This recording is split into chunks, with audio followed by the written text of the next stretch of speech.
வணக்கம். சட்டமன்ற குறித்த முக்கிய அறிவிப்பின்படி தமிழகம் முழுவதும் ஜூன் மாதம் 17ஆம் தேதி இன்றைய நாட்கள் மற்றும் நாளை நாட்கள் எந்தெந்த மாவட்டங்கள் அடித்து நொறுக்க போகும் கனமழை. பல மாவட்டங்களுக்கு தற்போது ஆரஞ்சு அலர்ட் எச்சரிக்கை கொடுக்கப்பட்டாங்க. இளமை இப்போ நம்ம பிரீஃபை பார்த்தலாம். மறக்காம ஸ்கிப் பண்ணாம பாருங்க.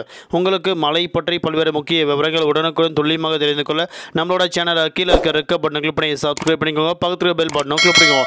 இந்த வீடியோவில் பிடிச்சிருந்தா லைக் பண்ணுங்க. இப்போ வாங்க வீடியோக்குள் போகலாம். தமிழக பகுதியில் மேல் நிலவும் வளிமண்டல கீழடுக்கு சுழற்சி மற்றும் வெப்பசலனம் காரணமாக இன்றைய நாட்கள் நீலகிரி, கோயம்புத்தூர், தேனி, திண்டுக்கல், திருப்பூர், தென்காசி, விருதுநகர், கன்னியாகுமரி மற்றும் திருநெல்வேலி ஆகிய மாவட்டங்களில் கனமழை பெய்ய வாய்ப்புள்ளதாக தற்போது சென்னை வானிலை ஆய்வகம் முக்கிய அறிவிப்பு ஒன்று வெளியிட்டுள்ளது.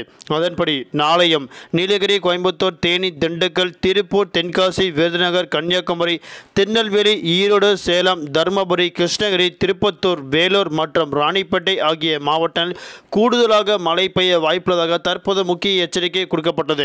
சென்னையை பொறுத்தவரை வானம் ஓரளவு மேகமூட்டத்துடன் காணப்படும். நகரின் ஒரு சில பகுதியில் லேசான முதல் மிதமான மழையும் அவ்வப்போது இடியுடன் கூடிய கனமழை பெய்யக்கூடும். அதிகபட்ச வெப்பநிலை 37 முதல் குறைந்தபட்ச வெப்பநிலை 28 டிகிரி செல்சியஸ் இருக்கக்கூடும் என தெரிவிக்கப்பட்டுள்ளது. இன்று முதல் 3 நாட்களுக்கு லட்சத்தீவு பகுதி, கர்நாடகா, கேரளா, தென்கிழக்கு அரபிக்கடல் பகுதி, தென் தமிழக கடலோர பகுதியில், குமரிக்கடல் மற்றும் மன்னார் வளைகுடா பகுதியில் சூறாவளி காற்று மணிக்கு 40 முதல் 50 கிலோமீட்டர் வேகத்தில் இடையிடையே 60 கிலோமீட்டர் வேகத்தில் வீசக்கூடும் என்பதால் மீனவர்கள் இப்பகுதிக்கு செல்ல வேண்டாம் என தற்போது முக்கிய எச்சரிக்கை ஒன்று கொடுக்கப்பட்டுள்ளது. நன்றி, வணக்கம்.